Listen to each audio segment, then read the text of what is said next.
hi, I'm trying this again. I got cut off twice during my video. So, this must be a really important message, partly because I really didn't feel like doing this today.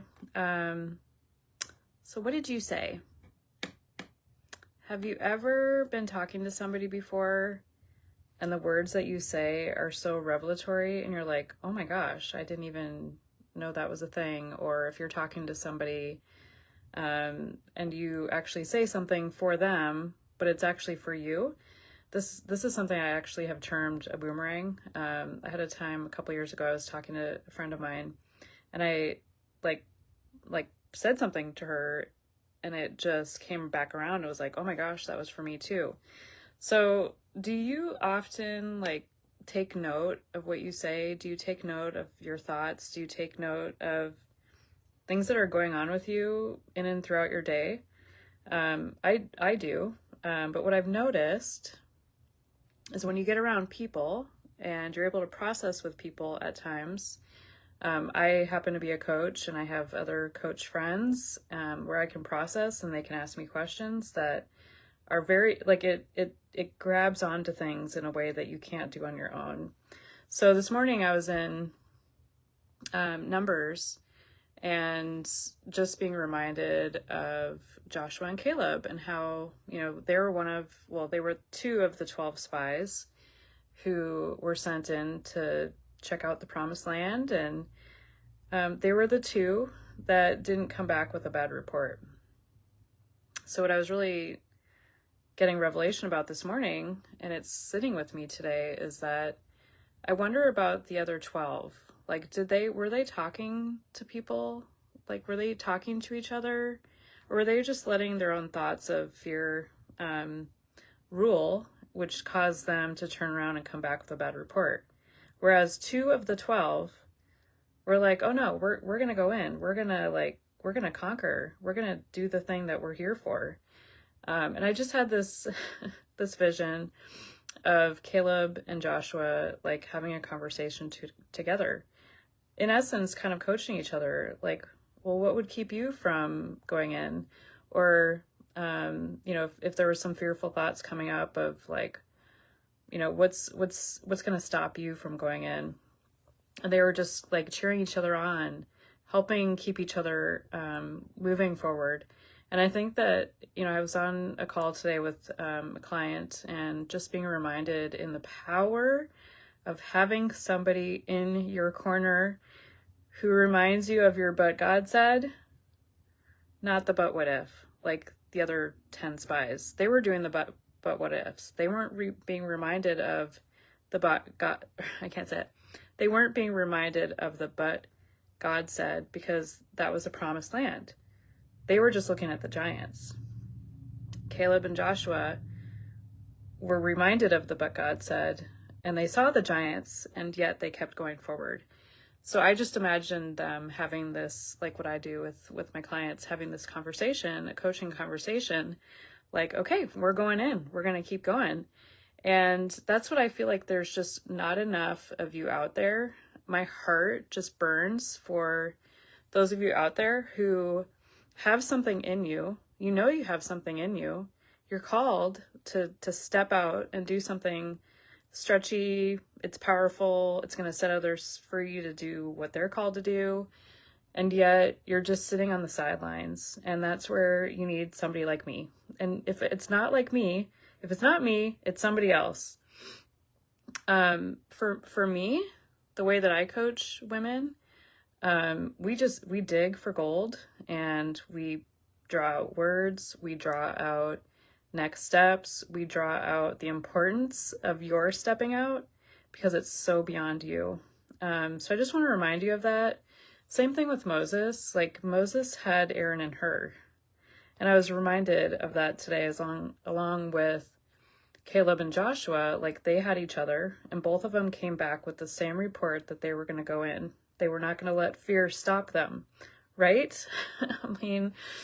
I get so fired up because, I've walked some really challenging roads. And I have been freed from Egypt. And I know that there's so many more of you out there that there's areas of your life that are like Egypt and you need to get free.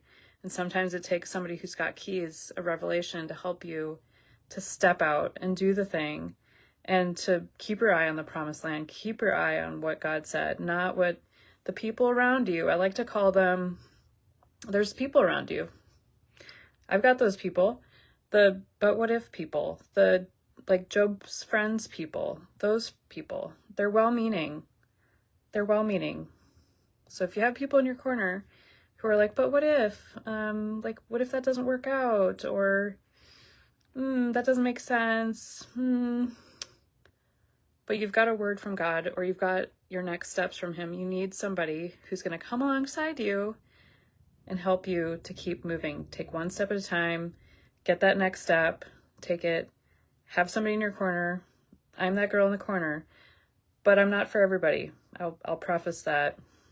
The women that I'm called to work with tend to be kind of the wild ones. They are the ones who are willing to do that which a lot of people aren't willing to do. I was even getting on here, I was reminded of Top Gun, the movie Top Gun.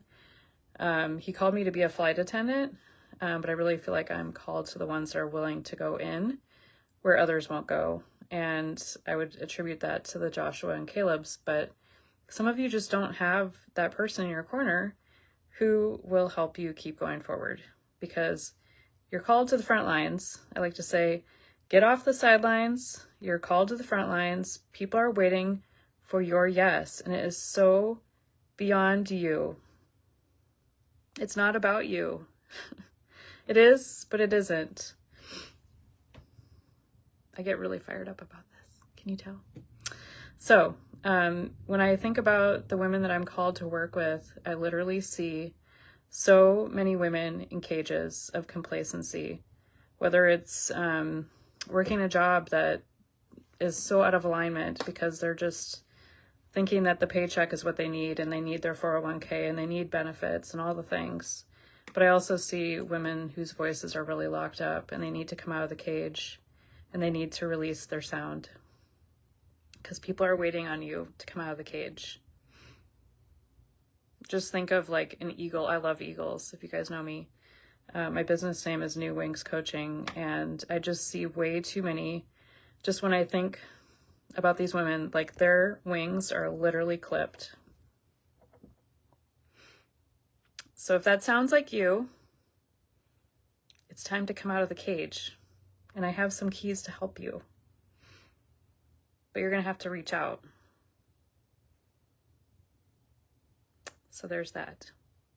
Be a Joshua and a Caleb. Don't be the other 10 that turned around and cowered in fear. It's not a time for that. It just isn't. So this is my calling you up. Did you hear what you said? Have you heard what you've said? Because when I have conversations with people in coaching, I literally grab what you say and it becomes like ignition for your fuel as you're launching. Truly. Like I've seen it time and time and time again for the last 7 years I've been doing this. I had a call, like I said, I had a call today. I'm so fired up. It's unbelievable. And I know there's more of you out there. You just haven't even taken that step forward to reach out and even ask what it might look like to coach with me. And that's okay. Because like I said, I'm not for everybody and everybody's not for me. But for those of you who are having a stirring that you need like a spiritual midwife to birth what's in you, let me be that one for you. I have testimonials on my website if you want to check them out. Those are usually the best way to figure out what I do, because I get to come alongside and then somebody testifies to their experience rather than me try to explain what this is, because it is very different. I'll leave it at that. So, like I said, be a Joshua and a Caleb. If you're not going to get a coach, take time to hear what you're saying. Take time to hear your thoughts. Take time to slow down and actually listen to yourself. Truly. Anyways, I'm a safe space. I am an expert in listening and an expert in helping you to soar with new wings. So take care. Bye.